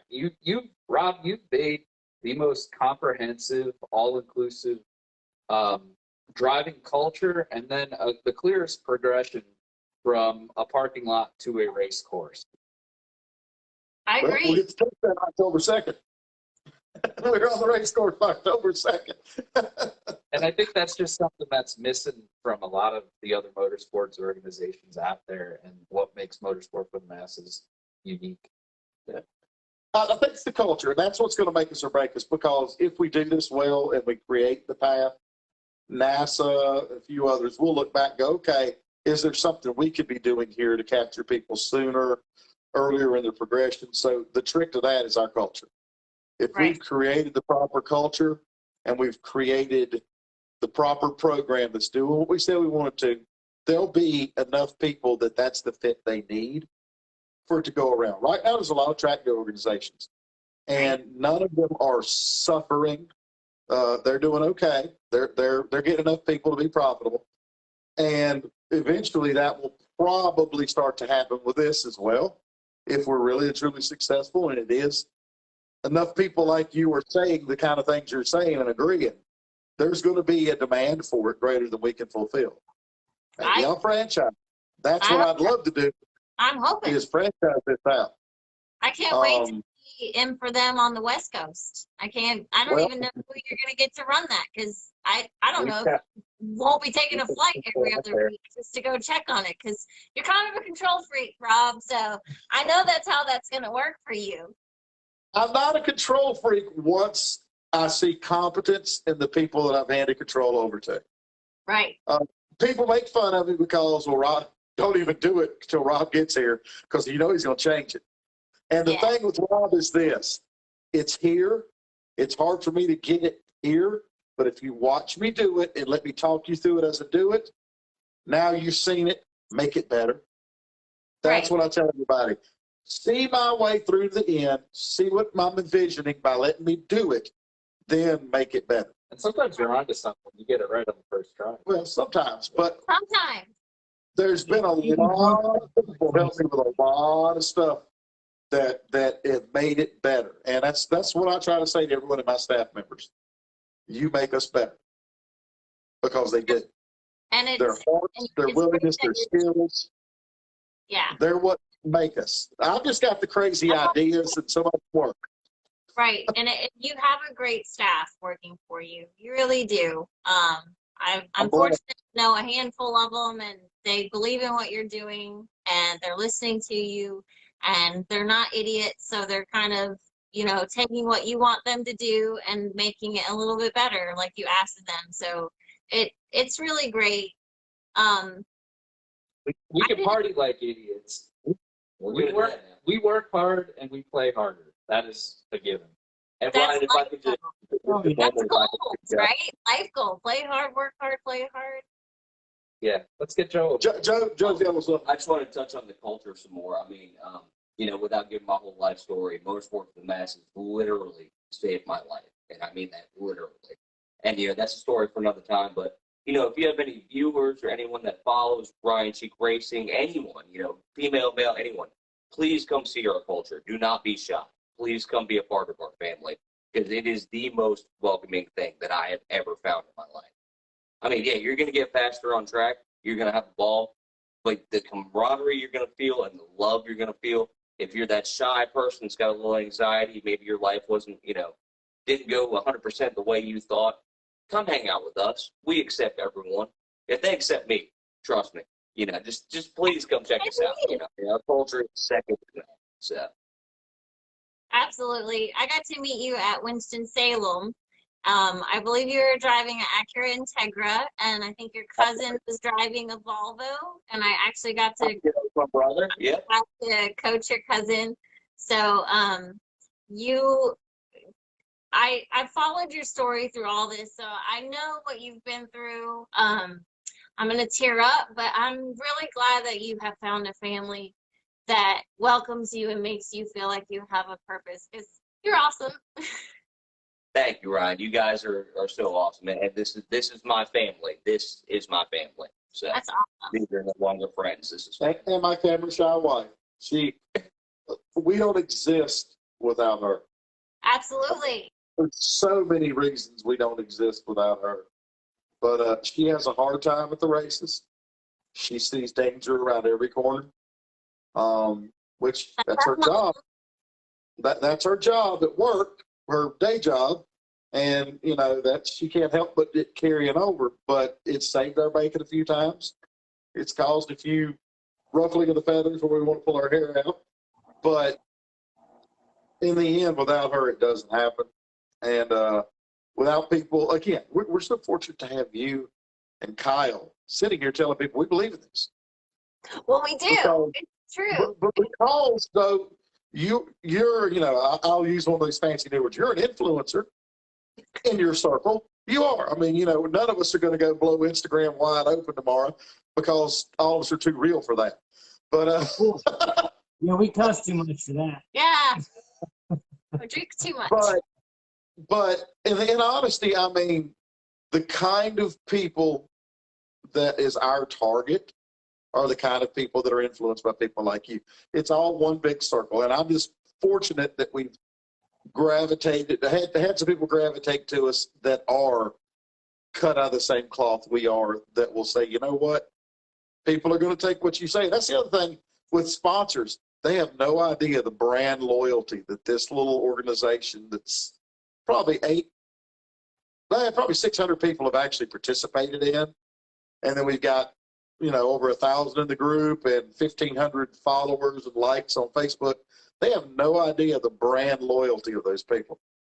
I've got a few of them that have talked about working with me, you know, that are boutique home type things, G-Lock brakes. They've talked to me about it. And Nice. I know I've sold quite a few G-Lock brakes. Okay. That's great. And Apex Pro, the training thing, Apex Pro, we're really going to hit the ground with them hard soon. That's Once exciting. I can back off. What's that? I said that's exciting. Yeah, Exciting. I'm a good product. I've been using it. In fact, I designed Bristol and tested Bristol with an Apex Pro. Nice. And when I checked, I went by myself. It's the first time I've ever designed and laid out a track totally by myself was Bristol. And by going up there with the Apex and turning laps and seeing the speeds and seeing the acceleration and seeing everything, it let me, I mean, we just put it down the way I came up with it. We've always tweaked hard in the past. We had one tweak to make because of some payment on this one. Now we are tweaking it for the future. We're going to soften up a couple of things, and we're going to get the big bump out of that last left-hander where you're going to go to the right and you bump so hard. We're going to get rid of that. We're going to shorten that up a little bit. But see, I don't know. I think that's a learning. Honestly, I feel like that's a learning tool because you need to know how your car is going to react there. And there was plenty of runoff. Like, if it just went real bad, like, worst possible, like, no idea what's going to happen, there was plenty of area that nobody else would have gotten hurt. You know, you kind of need to know how your car is going to handle in those rough conditions because it kind of simulates an off-road, a little bit like putting a couple off or taking four. Hit the curb nice and hard. I mean, it's no rougher on your car than like the curbing at VIR. The curbing at VIR is violent. That's how you turn. That's how you turn heavy vehicles. You use it. Yeah, exactly. But we'll look at it. We're just going to try to make it to where it's a little less linear, where it's more of a bump you negotiate and not a ditch that you jump over into and jump back out of. Yeah. So it's just little bitty geometric changes that we've not, you know, we've changed Darlington repeatedly, and now we finally got a fine old machine. We have touched Little Rock, and it's a fine old machine. You weren't there. You don't know. But anyway. Poor Peter. It's okay, Pete. We love you too. It's fine. I got to do my PR stuff. You know, the day that I don't remember why I missed the first Little Rock, but the second Little Rock. I had a wedding the first one. The second Little Rock, I was in Tennessee doing PR work, and sure enough, we had a Bristol event. And I found 3 of our guys, Devin, Jason, and Brandon, at a late night car meet, you know, at like 10 o'clock at night. And they were 3 of our new workers, and that was such a good find. That's so good, too. Again, we're blessed. It's like everybody that falls out of the sky to us does one of 2 things.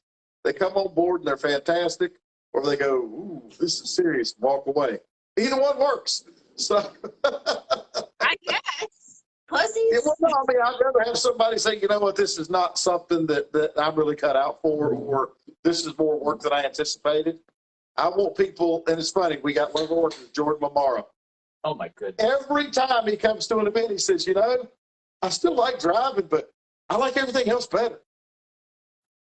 He would rather work the other stuff, and then he'd go out there and drive 2 or 3. He might drive 15 minutes, and he's got an hour and a half available. I've gotten that same point myself where I don't care if I get 10 minutes in the day. I'm seeing everybody else go out, have a good time. And Jordan's interesting. Him and I met at the starting line school in Darlington. This was like our early on autocrossing careers. And he didn't take to autocross a whole lot. I knew he liked driving. Once M4TheM took off, I'm like, hey, man, come try this out. And he found so much speed out with us. When I get behind him in staff sessions, I can't hardly reel him in anymore. I told him that the last time. I'm like, you were getting there. You were figuring this out, man, because I can't catch you like I used to. Nice. You know? He's been great. And then he A lot of great work. Then when everybody else is there, he just wants to work and watch everybody else have fun after that, huh? That's really cool. I think that's how that culture is. Most of our people are that way. So what I try to do is always allow enough workers that I can sneak 2 or 3 of them into a group during the day. Robbie Helms is a great example. He's one of the most dedicated workers Absolutely. you'll ever find. One of the most dedicated people in the grass. Period. Yeah. Well, it's old. But Robbie, I try to always make it where he can go out and just run with a couple of run groups. And that makes him happy. And then he'll come in, he'll run 2 or 3 times with the staff. But if I can get him and Josh out there, plus using them as instructors, works really well. Because they take people in their cars when they're running, in case Josh is hearing this. Oh, wait, Robbie last week too. But when they're running, but they're also great at making people at ease. I know you and Josh had a fun one this weekend that it was your joint efforts made a lifelong devotee. Went from a person like I am in the wrong place, doing the wrong thing, to, oh my gosh, I cannot believe the personal growth I've experienced. I've got to do this more. So well, I completely understood where that driver was coming from. I had felt overwhelmed in my first session, like, wow, this is a lot different than anything I've been doing. And I just went out there in like an advanced group. So it was like full on go time. And most of the people that were running with me were familiar with the setup and knew what they were doing, but it took me a moment to get in the rhythm. And, you know, I didn't falter or anything, but when I came off track, I was like, wow, whew, like it took a couple minutes. So I completely understood where one of the novices was just feeling completely overwhelmed. And I was like, you know, no big deal. This is a lot. This is like thrown into the trenches almost, but in the most fantastic, safe way you could imagine. Let's break it down. Let's make it easier. So I was so it was our fault a little bit, because while we did put, you know, the first session, the track will hold 15 people, but we had intended to have an instructor with every novice. And it turned out my novices, I didn't pay attention to when they were going out. They all went out without an instructor, every last one of them. So, I mean, talk about throwing somebody in the deep end of the pool. It was. That's a lesson we learned. We shut it down. We redid it. We broke it into 2 groups, and we did what we needed to do to make it better. Between the payment coming up and that was our 2 biggest hiccups of the day. But it worked out. And it wasn't a big deal. No, I wasn't upset with how that format went. I proceeded to go out with the quote unquote novices just because I wasn't sure how my cars were going to handle. And there were some high horsepower advanced drivers out there. So, you know, I didn't want to get in their way. I rode with the novices basically for most of my turns, and I gave them point buys. I mean, they were getting the hang of it very, very quickly. You know, it was amazing. It's funny. Every event we'll see a group of 5 or 6 people that are giving people point buys, and then next thing you know, before it's over, they're getting pointed back by as they learn, and then they'll just leapfrog each other all day. They'll follow each other and learn from each other, and they all get faster, and they point and by. And how much fun is that? I mean, what more could you ask for there? I mean, Yeah, we exclaim it on the radio. It's so much fun to see somebody who had been notably struggling at the beginning of their 4 10-minute sessions. The last session, they look so much better than when they started. And that's what it's really all about.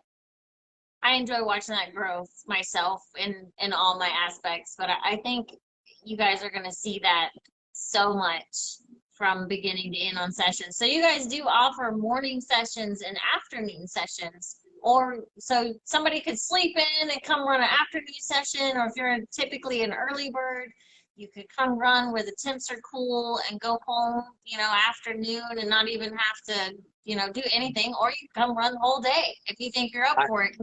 It's exhausting. I think the honeydews and the hangovers.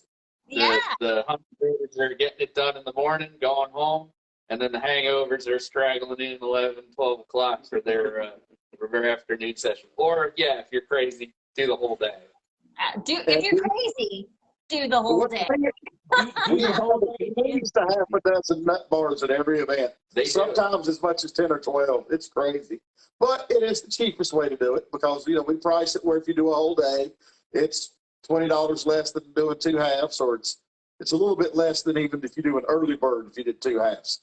Right. Which we're changing our structure a little bit. We're opening up events a month and a half to 2 months in advance, and once we're inside of a month, the early bird ends, and the little bit of the refund policy changes where we'll give you credit after a month, but when we're a month out, we can't afford to have people dropping like flies because they start talking about the weather, Exactly. And the weather could only make it better. So what are your weather protocols? If it is raining, you're gonna run. If it's thundering, you're gonna run. Just let us know.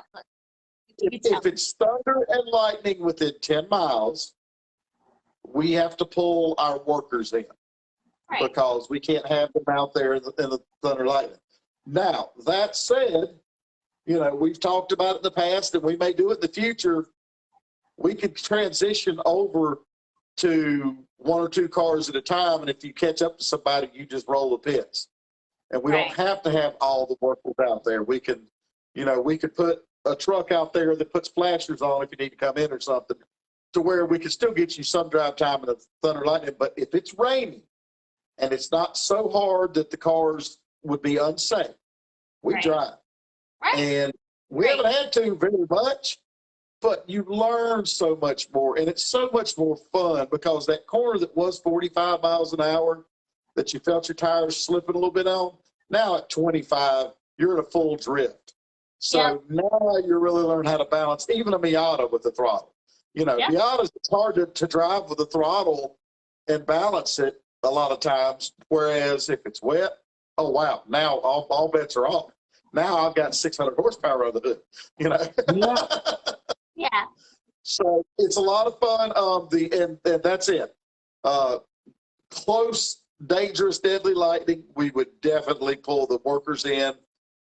If it's early enough, and if we lose more than half the drive time, we're going to issue credits for another event.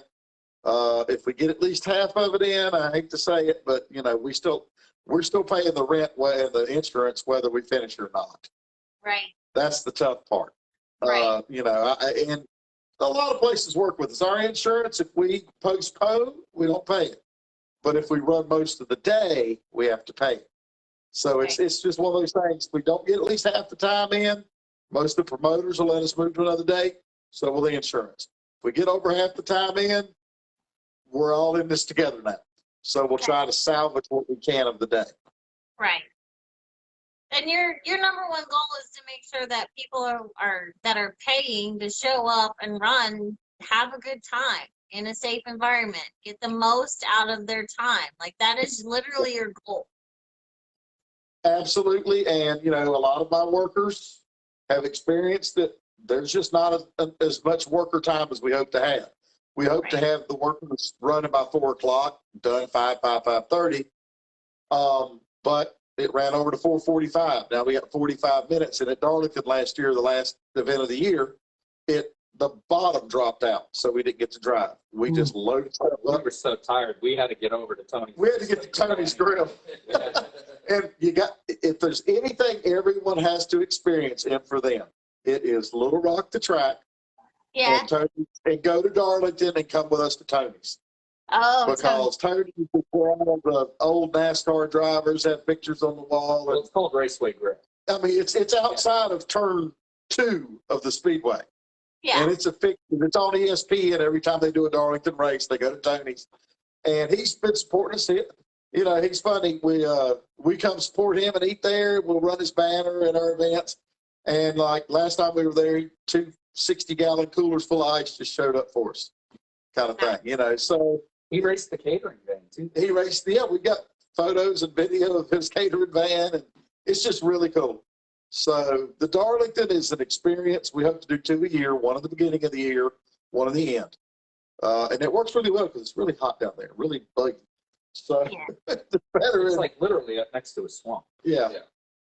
So, but See that Lawrence saying the burgers are amazing there, and Robbie Helms says that the food is really good.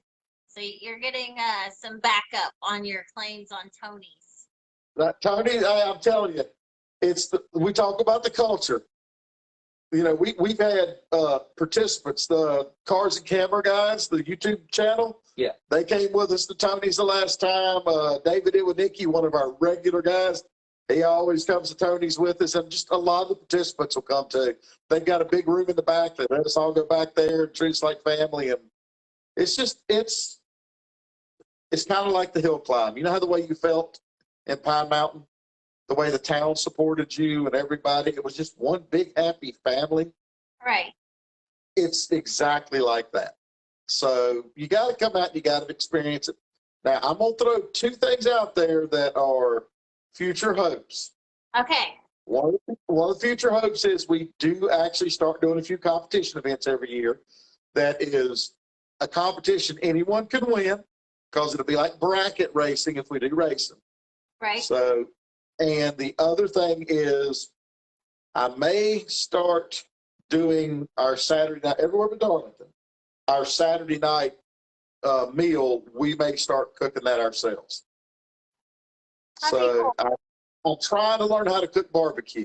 And if I ever figure it I'm out, still learning. I'm still learning. Okay, so I think that was like a selfless, like an invite for a compliment, because I heard somebody else say that you should be cooking barbecue all the time. But if you do want any kind of advice or anything, maybe you don't need it, I don't know. I'm just letting you know that Kyle is an amazing barbecue cooker, and that's what we do when we do events at our house. Is we usually cook So up. did you just say, if y'all come to one of my events that I'm feeding everybody, Kyle could help me not have to watch the stuff the whole time, right? That might really happen. I was actually a chef for a very long time before I was in a machine shop or wrenching on cars. So yeah, that's a piece of cake. You know the 3 things it's all about then: time, temperature, and smoke. That's right. You get those 3 right, you can rub dirt on a butt. It'll still taste good. I can smoke some butts. That's right. Yep. So now that we have more than one person, and then for the staff, we did it last year. We did a thing at Pete's house. This year, we're hoping to do something else for the staff. So you guys are going to be invited since you've instructed with us and stuff like that. So if we work it out where it happens, at that one, I don't know. If we have a good final year, which I'll tell you all my dates that have got coming up before we get finished. I know we're getting close to y'all's time, but y'all trying to wind up. Please do tell us. But our next event is October 2nd at Rockingham Speedway. It is a full track, high performance style driver's education. I know that's a trademark thing, but it is not. We call it race course driver's education. Okay. SCDE and RCDE. Yeah. And we're doing that. Novices are okay, but they are limited. We've only got so many instructors right now, so we've had to limit the number of novices to make sure we can get them all taken care of. Right now, we're at 12. I've got a couple other instructors talking to me. We might get up to like 14 novices or something, we're hoping. But it's a pretty small, pretty tiny little thing going on. Then October 23rd, we are back in Franklin. So that will be our one event we get to do in Franklin this year. All the others kind of only one this year. So it's kind of throwback to the very first time we did it. It is October 23rd. Then November 6th, we're in Darlington for our finale there. And then November the 20th, we will be back at Rockingham. But between those, and Rockingham will be at Little Rock, between those, Motorsport for the Masses has been hired to manage a car show and track laps around Rockingham. So we're providing the insurance, we're providing all the planning, all the advertising. We're managing the staff that will work the car show side, and we are working, including managing the track laps. So what we'll do is we'll have our pace car drivers out there. Okay. You'll have 5 minutes on the track, and the way we do track laps is just like you do at Bristol. We will drag you as fast as you will go safely. So the speed you were doing at Bristol was just about what we're doing at Rockingham. And believe it or not, it feels just as fast or faster in the corners, even though it's a mile track. It's crazy. It's banked higher than Bristol now. So since they knocked the banks down at Bristol. So we'll be offering that to the public. Come, arrive, drive, and then there's going to be a dyno machine there. There's like Jeep clubs and hot rod clubs and classic car clubs and American Muscle. We got a Mustang club that's one of the host event people, and then a Challenger club. It's crazy. It's a charity event for Smiling While Sending Hope. So there's going to be a toy drive too. Awesome. Awesome. Christmas bazaar where there's vendors there that's selling all the Christmas stuff since it's getting close to Christmas. Yeah, November 13th. They put a lot of effort into this. They've got the car show part down, so I'm not doing much to mess up their car show. That's their expertise. We're managing traffic flow and who parks where and all those things that we're good at. Right. And then we're running the on-track activity, which is the other thing we're good at. So, Fantastic. but that's going to be awesome. We're staggering our charity laps with some vintage stock car exhibitions too. Yeah, we'll have It's going to be like awesome. old stock cars from the 80s and 70s and 60s out there that'll just be running. It's going to be so cool. That's going to be so cool. Yep, That's it's going to be awesome. really ours aren't charity laps, though. That's how we get paid for management. But the laps, I've got to be straight up. They're not for charity. They are how we get paid for our management fee. So what we collect off of people driving on the track pays us for covering it with the insurance and the management fees and all that stuff. That Fantastic. it's a little bit. So but we're gonna have a blast. It's a good year end, and next spring we'll probably start back up in Rockingham and Darlington. We've already got our date set for Rockingham next year, but Awesome. I'll put those on the website once we finish this year and get some other dates in there. But we're just fortunate. We're blessed. And I am so thrilled that people like you guys take the time to come out and do what we do with us, and then to turn around and say, wow, there's enough worth of this that we want others to know about it. And It is. that makes a little bit of It really it's is. a great organization, and it's a great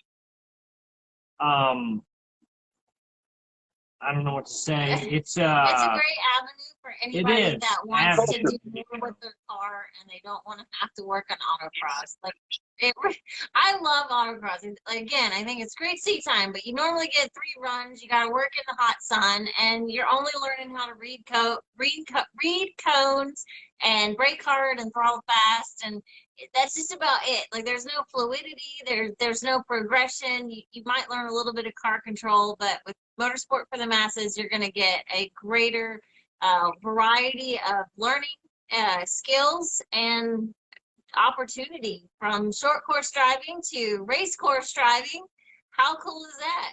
So, do you know the dates for your charity car show and laps at Rockingham? Yes, that is November 13th from 9 a.m. to 5 p.m. And if you're in the car show, which you'll be able to find it all, it goes live Tuesday or Wednesday of this week at M4TheM.com. Everything's funneling through M4TheM.com. I'm working on the website tomorrow. We're working on the final web flyer. We've got our trifold flyer for people to take to the events they're going to this weekend.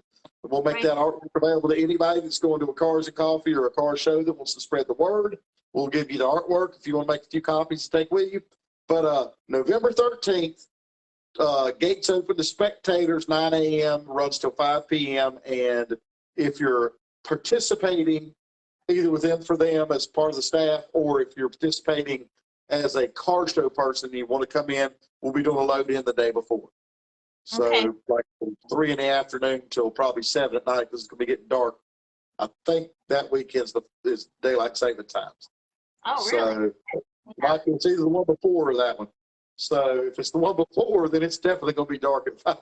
Yeah. Is all the information going to be available on your website so I could do a link?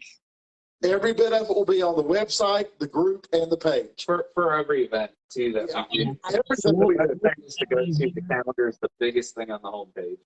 Awesome. well, it's thinking now. The biggest thing's going to be this event, but because we're dealing with people that aren't used to M4TheM at this one, so we got to make it very big and very plain. We do a lot of stuff that looks cartoonish, but one of the reasons we do the cartoonish looking stuff is people read it better. They get lost in the blah, blah, blah, TLDR stuff. So we just put blobs of cartoon stuff here and there. And I'd say we're up to about 80% of the people can follow it. The other 20%, hey, anybody know when this is? And Pete's forever, M4TheM.com. It is so much for taking. Where do I find out this? M4TheM.com. Awesome. That's fantastic. Well, thank you so much, guys. I hope that you felt like you were able to talk about your program enough. I will sing your praises every moment I get, especially when I talk to novices or any, honestly, autocrossers trying to make the jump to track. I truly believe in what you're doing. I like you. I like your crew. I really appreciate you taking the time to be on our little live stream. But really, thank you for what you're doing. I think that you're following your passion and you're making motorsports better. So keep doing what you're doing. Keep taking care of your crew. You've got a great crew with you. You really should be proud of that, and that is a good testament to the leader. You know, it takes a good leader to attract a crew like you've got. So thank you again, guys. So thank you, Rob. Thank you, Pete. Thank you, Sleepy Joe there in the back. I really appreciate you guys coming on. Thank y'all for having us. Thank you, Ryan. Thank you, Todd. Couldn't be any happier with you guys, and we wish you all the best as your career progresses. And we want to learn right beside you in it. So hopefully I get up there and I can join in the fun at some of the hill climbs, and maybe if we can get some competitions going, you can come out and be an ambassador for that and kick everybody's butt. I'll try my best. Maybe. All right. Thanks so much. Bye. Good night. Thank you.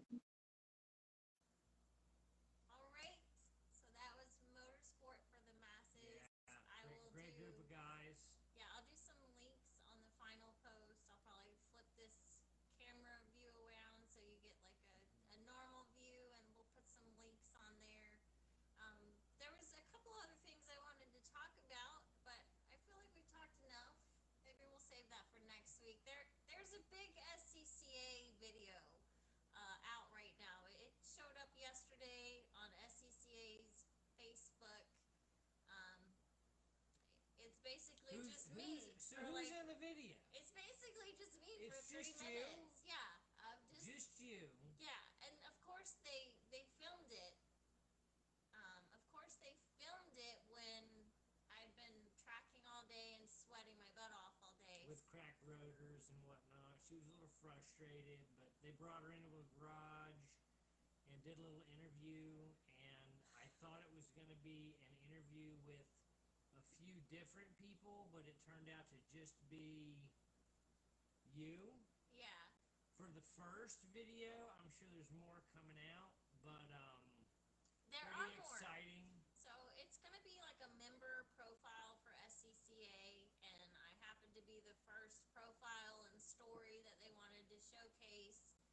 I feel very honored for that. I guess I'm a little weird that, you know, I'm a mom and I race and I'm the only one in the family that drives. You know, I'm married, but my husband doesn't drive. He supports me in my driving. And I don't want to. He doesn't really want So, to drive. That's a big thing to understand. I don't want to drive.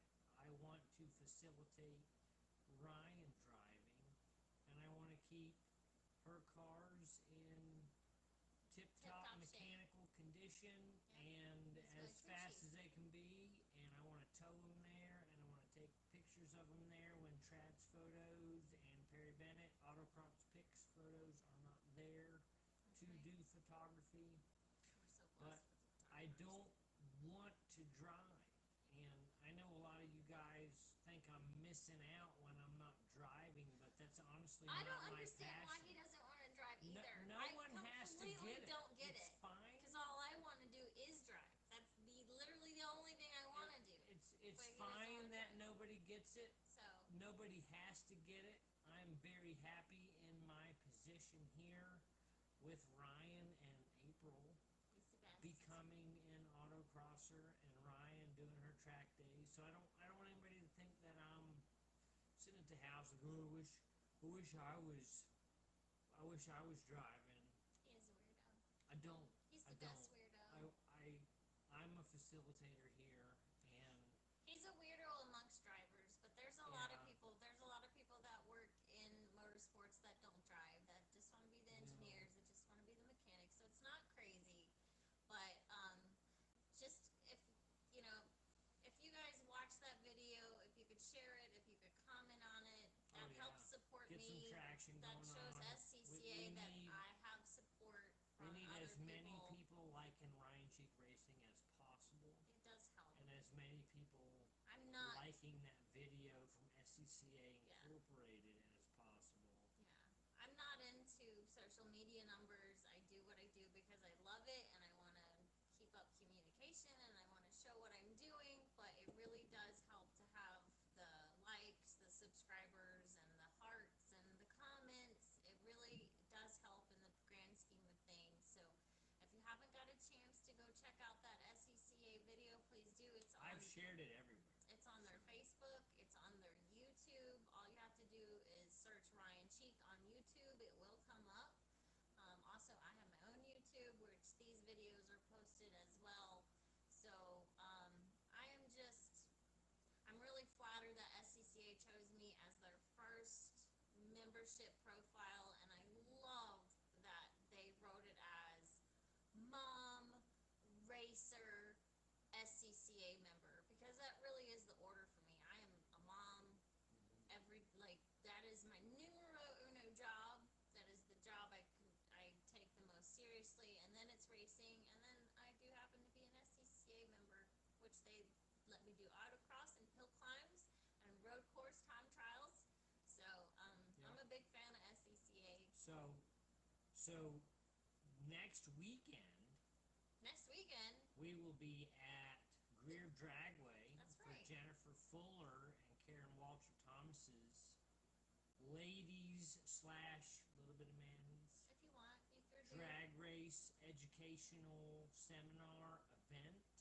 I will be there take photos. running my camera for the people that are there. Yep. And if you haven't signed up for that, you should. Yep. The links are in our profiles. You'll get like our links for that. And Facebook then pages. the weekend after that, we will be at CMP for a regional SCCA time trials event. First time at CMP. Yep, haven't been to CMP yet. I don't know Very who's going to be excited. there running the camera. I know I'm going to be against Lawrence. I'm so excited. Lawrence Shue. I can't wait. It's go time. I'm very, very But- excited. I'm not a competitive person, but I know that your car is going to be running right. I'm just excited to be out there with you. I hope you beat my butt. So I'll be there we won't bring the kids, of course, for that one because we're going to camp on site. And I will be running my camera there. I don't know At if the drag Trad. race? Oh. No, at the TMP? time trial. So I don't know who else is going to be there running the camera. So if nobody else is there, I got y'all. Yeah, we'll see. And we will run some photography and some live events there. So let me talk we'll about this. We'll have another live stream before then. We will. Yeah, we'll talk about it next week. But the Greer Ladies Drag Racing Day is typically aimed at ladies and first-time drag racers, but it is now open to dudes and any level. It's always been open to any level skill for drag racing. So if you'd like to do that, you can come out. It's on Saturday, September 11th from 8 to 11 a.m. And your ticket is good all day. So if you want to come out and do the Ladies Drag Racing Day, you can just stick around for all the rest of the activities. Just make sure you hold on to your ticket. So it seems, I love it because I just come and volunteer and watch the ladies come in all super nervous. We don't have and any then, drag cars. And then, like, after 2 runs, they just can't stop smiling and they feel like badasses. And I love you can bring anything. Watching that transformation in the lady. And you can run your minivan, you can run your truck. Bring whatever. You can't run a motorcycle. Motorcycles are the only things not allowed, but any type of vehicle is allowed.